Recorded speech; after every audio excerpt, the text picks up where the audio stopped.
To get things started today, we welcome the president of the Jackson chapter of the NAACP, Alicia Williams. Hi, Alicia. Hi, how are you? I'm good. Good to see Good, you. thank you. Welcome to the show. Again, thank you. We just had a very busy weekend as our community celebrated Juneteenth.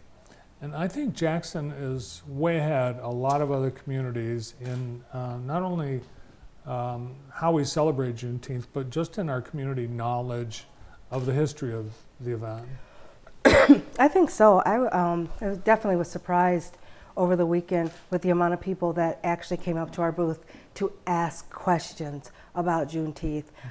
It was such a teaching moment and an educational moment for those that were around to be able to talk about what the meaning of that day really is, and that we really do celebrate 2 Independence Days in this country. So it was an amazing weekend.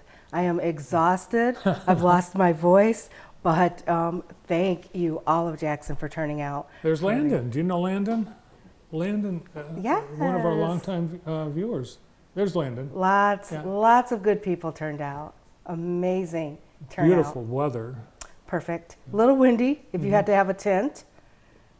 Oh, we've got some good friends in that picture as well. I see Davida. People were actually hired on the spot at the job fair. Wonderful. That is good. Because employment, we need to put people back to work. I think everyone has gone out there and started some new businesses, but we still have some labor forces that are suffering because we don't have the people.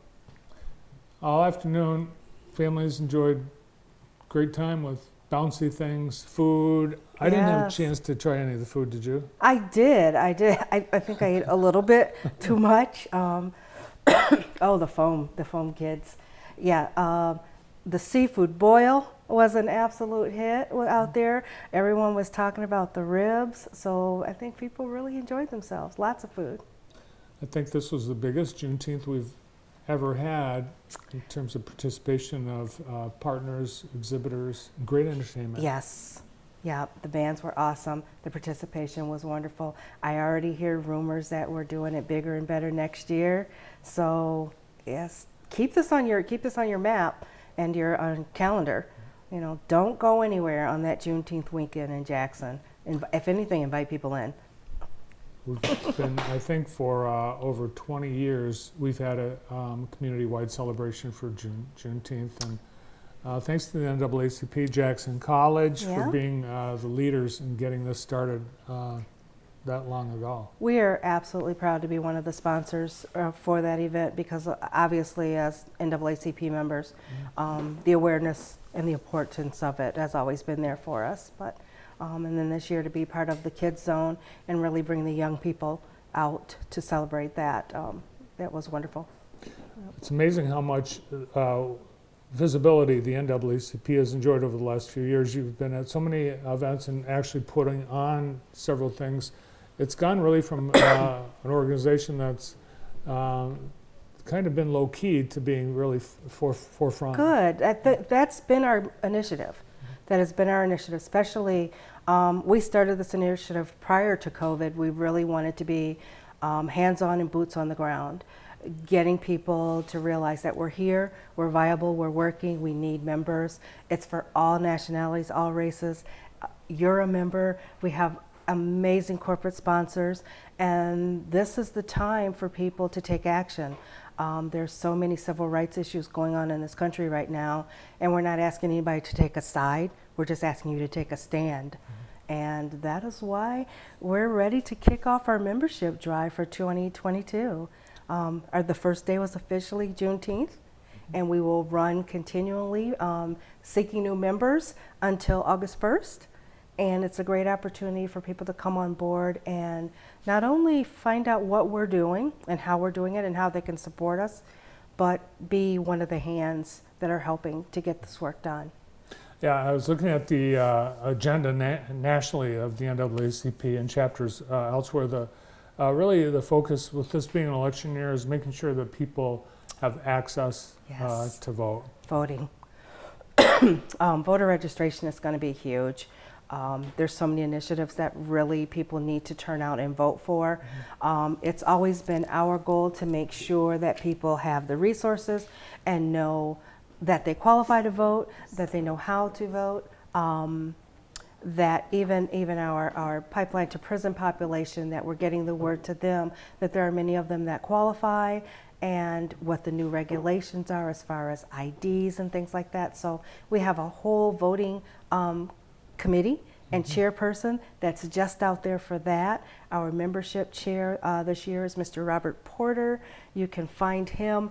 It's very easy to find him because he's the owner of the Joystick Mobile Video Gaming. He's so everywhere. When you see that big trailer, you know that he's got a membership in hand as well.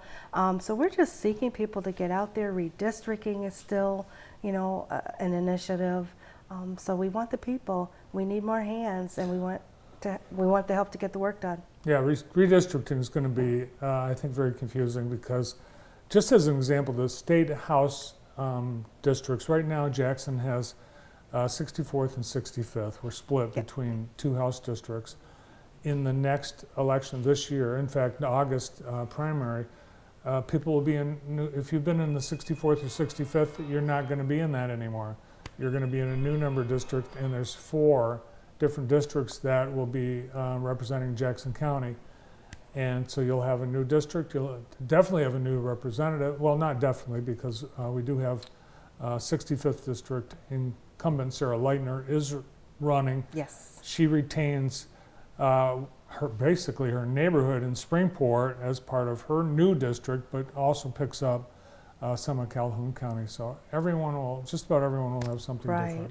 Right. Yeah. And then it's state important. Senate, and the Congress, it all redistricted. Absolutely.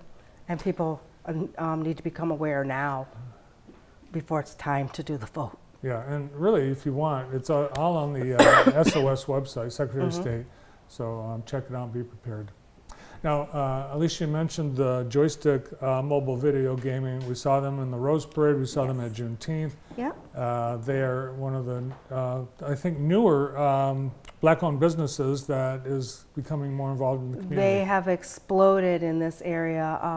I am proud to say we are seeing them everywhere, and it's actually a 2-part company. They have the actual foaming system that they do for the parties, as well as the mobile gaming, and they will be one of the businesses that will be spotlighted this Friday on local radio, television, local radio shows, spotlighting their company, and Audiovisual One presentations and Split Screen Mobile. Your company. Yeah, it is my company. But actually, it's Split Screen Mobile, a mobile production trailer that is right here in Jackson, based out of Jackson, Michigan, that my husband owns, and they will be one of the companies spotlighted. So the NAACP will be live at the lab on Friday and spotlighting a lot of our companies that are chamber members and NAACP members, and working within the community to bring everything right back here locally, because we have some amazing things going on right here in Jackson that are now bringing people into our community to use, partake of, see, visit, and give Cascade Falls a rival. There's other things that put us on the map. That's right. In fact, your company, you've done big events for some really large venues outside of Jackson. I know Thank U of you. M, you've done Live Nation events, you've done. Yeah. We actually have been all over the country. We'll be in St. Louis, Missouri for a week, launching our OB trailer there at the PAW International Convention, where we will be doing the live red carpet events. So even though we're home-based, we're here from Jackson, we are able to go everywhere. Based right here. Yeah. That's awesome. So Friday at Lean Rocket Lab, Home.fm will be hosting their morning show with those companies.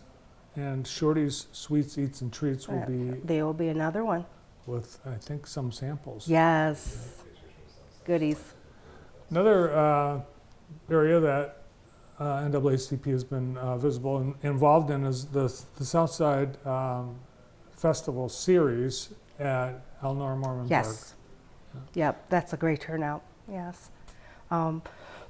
Many of these businesses are also there on a monthly basis. You can come out and see them there. Lots of the treats, the foods, the vendors. That is continuing to go on this summer, and that has been for the last couple of years now. It's growing as well. I hope that we can keep it in the park because we're running out of space as far as booths. Yeah, Yep. it's a small park. We're starting to travel down the pathway now, so we may end up going all the way to King Center at some point. But I think people are having an absolute wonderful time. Well, actually, that coming works. over. You know, have a linear park be the space Mm-hmm. for I think we're going to end up being over there soon. Yeah. Works great. Good. I've noticed too. The membership has grown, and it seems like the demographics have changed. You're attracting some younger people. Yes, we absolutely are, and I am so pleased about that. We even have a youth council where we have young college students that have started their own chapter. And our secretary, Simie Mahoney, is the overseer of that. So they're, and I think even some of them are as young as middle schoolers that have already started their memberships into the NAACP. So this has no age barrier. Mm-hmm. You know, if you have young people who are civic minded and are interested in their community and want a way to serve and want something to actually start building towards their college resumes, joining the NAACP is an awesome an amazing way to do that. It really gets them involved and gets them involved on the home front in an adult capacity so they can see the initiatives that are going to affect them when they get to be voting age. So yes, there's no age cutoff for that. You can become a member. And no race barrier, no sex barriers. No, absolutely not. We want all. And if you join, if you're a business and you join, you get a 1-year membership to the Jackson Chamber free. A $350 value. Yay. That's cool. Yes, the Chamber has been absolutely amazing for us. It's a great partnership. Well, congratulations on the success and growth of the NAACP. Thank you. And thanks for coming in today. Thank you for having me. You bet. Nice to see you. Alicia Williams, president of the Jackson County branch of the NAACP. A lot more coming up on today's show. We have a big event coming to Jackson. We're doing this for the very first time, Aviation Day. And there's Juan Zapata and John Feldbury from the airport, and they're next. Stay tuned.